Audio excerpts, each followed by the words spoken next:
We're going to look into the book of Romans 3:23. All have sinned and fall short of the glory of God. As you probably guessed it, this message is going to be Judgment Overruled, Living Free from Opinion. Judgment, I believe, is one of the most serious and devastating things that we can possibly do when we offer judgment instead of grace. Two things happen when we do that. One, when we're judged, it can bring defeat into our own lives. We can begin to self-doubt. We can begin to get discouraged easily and not fulfill our God-given call and the things that we're meant to do in life. When we judge others, we basically spend all of our time consumed on what's happening with them instead of focusing on what we can do in our own lives. Judgment is very devastating. It can be devastating for those receiving the judgment, and it can be devastating for those who are giving the judgment. When people begin to realize that no one is beneath them and no one is above them, opportunities for advancement begin to open up. I believe there are several different causes that we have for judgment. Many things can affect reasons we judge people or reasons we are judged by people. I want to talk about 6 different things that I believe affect that particular topic. Number 1, jealousy, of course. I mean, that one's easy. You probably could have guessed that one. Jealousy will often, many times, cause us to judge other people or cause judgment to come on us. You know, you hear it said about trying to keep up with the Joneses next door. I mean, we've heard that phrase for years and years and years. It's an old saying, I know, probably telling my age on that one. But many times we do. We try and keep up with other people.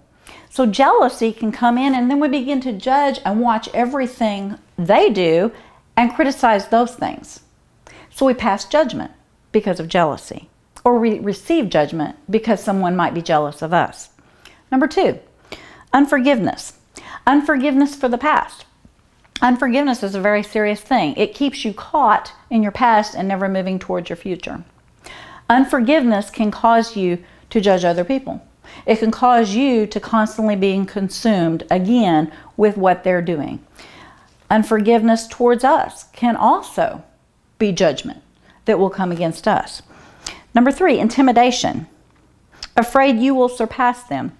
Intimidation is another reason that judgment is passed down. We might be intimidated by the way they dress. We might be intimidated by the way they look, by their career. We might be intimidated by their friends, what they drive. Many forms of intimidation. Might be afraid that they're going to surpass you, and therefore judgment is passed.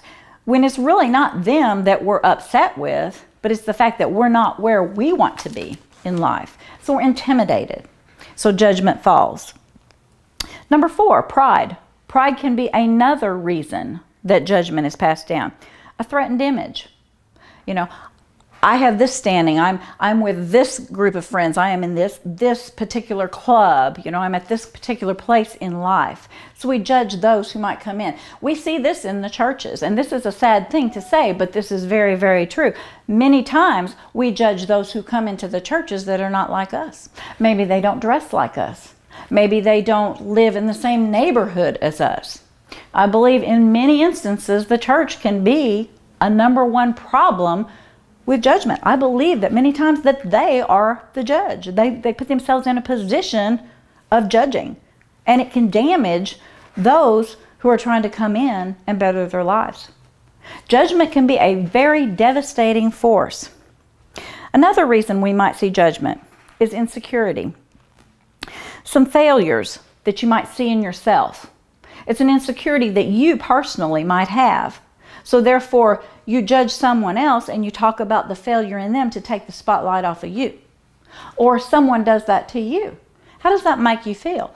And, you know, I'm sure that we all can identify with different times when we have felt that. We have felt judged by someone. It makes you feel about this tall. It makes you feel like you're beneath them. You know, it causes you many times to drop your head and walk silently through that crowd, or to feel defeated, depressed. You know, we see this in the school systems. We see this with bullying. That's become huge with all the bullying that goes on. That all comes from judgment. That all comes from someone judging someone else for being different. Someone judging someone else for something they have, something they do, something they say, something they wear. So those are all insecurities. Another reason we see judgment is fear. It's anxiety regarding the future. We fear what the future might hold, so therefore we judge that particular situation, or we judge that particular person, or they judge us because they don't see the future that we see. And this is a good time to point out that the call someone has on their life is not necessarily the call you have on yours, and how you get there may be a different path completely than someone else takes. God doesn't think with inside the box. God thinks outside the box. He's got many ways that he can bring us all to the purpose he has for us. And when we set ourselves up to judge, or we allow judgment to come against us and defeat us, it does one thing. It defeats purpose. It does it in the individual being judged, and it also keeps the individual doing the judging from their purpose, because it keeps them preoccupied. Don't underestimate the power of judgment. Judgment has the power to produce defeat. It truly does. And we have to look at that very, very seriously, because, like I said, we see it in the bullying. We see how it can create a defeated spirit.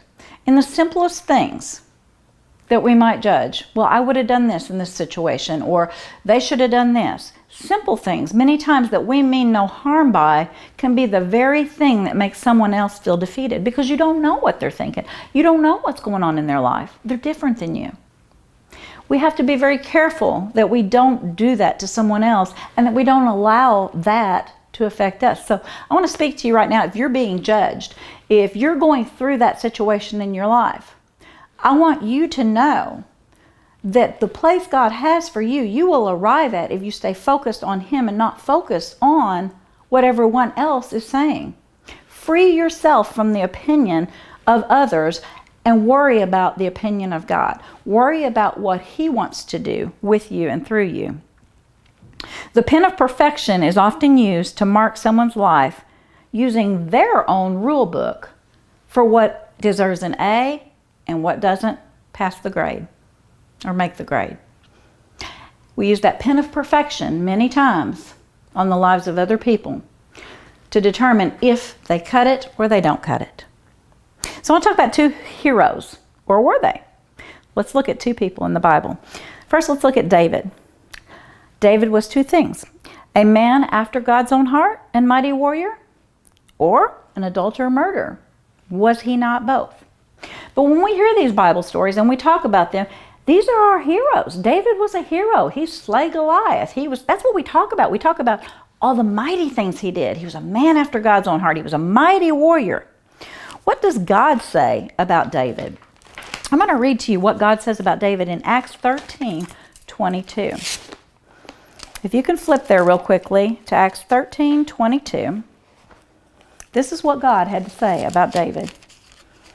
He said, "I have searched the land and found this David, son of Jesse. He's a man whose heart beats to my heart, a man who will do what I tell him." Now, obviously, we know God didn't tell him to be a murderer and an adulterer. He wasn't a perfect man. There are no perfect people. But God said his heart was after me. And that's what we have to look at, is the heart is what matters. We cannot know a man's heart. Only God can know his heart. We cannot know what someone's intentions are or what they're feeling inside. Although we might think we do, we can't do that. And that sets us up again to judge. And it sets us up again to receive judgment. David was a man after God's own heart, even though he was not a perfect man. So what do we say about the Davids we encounter today? Those who are murderers, adulterers, those who have fallen short, who have sinned, who have done things that they shouldn't have done, that we know are not pleasing to God. Do we give them a second chance? Do we offer grace? Or do we offer judgment? Do we allow God to be the judge? Or do we determine their sentence? Let's take another look. Let's look at Abraham. Man of faith or a self-centered materialistic man? You may be saying, where is she getting that from? Well, let's take a look at Romans 4:3 and find out about Abraham and what it says about Abraham. It says, Abraham entered into what God was doing for him, and that was the turning point. He trusted God to set him right instead of trying to be right on his own. Now, if you remember the story of Abraham, you will remember that he told Sarah that she was to tell the king and tell others that she was his sister, not his wife. Why did he do that? It said he was a very wealthy man. He was afraid because she was beautiful, they would kill him and take his possessions, and then he wouldn't have these things. So he sacrificed her for himself. Would we consider that a hero today? How would we judge that? But yet those aren't the stories we remember, are they? The stories we remember are Abraham, man of faith. And he was. But we have to remember that all are human. All make mistakes. All do things that are not lining up with a godly behavior. Why is that? Because Paul tells us the things I do, things I don't want to do, I do, and the things I don't want to do. He tells us that we will do this as long as we are human. So let me ask you, how do you treat the Abrahams? How do you treat those that have had self-centeredness, have been materialistic, have been in those positions? How do we treat them? Grace or judgment?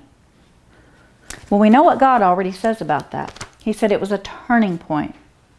He was a man of faith. Same potential heroes walk among us today. Scarred by sin, given to temptation, but mightily able to be used by God. Same heroes. So what makes the difference? Are you administering grace or judgment? And do you allow the judgment to take control of your life and bring you into defeat? So I want to encourage you today not to let the judgment of others form your life. Live free from opinion and combine to God's will for you. Join up with Him in what He wants for you. If it doesn't edify and lift you up, then it needs to be disregarded. And remember, next time you tend to want to say something negative about someone else, remember how that might make them feel. You don't know their struggles. You don't know what's going on in their life. Don't do the same thing to them that you yourself couldn't shoulder. Grace or judgment, you decide.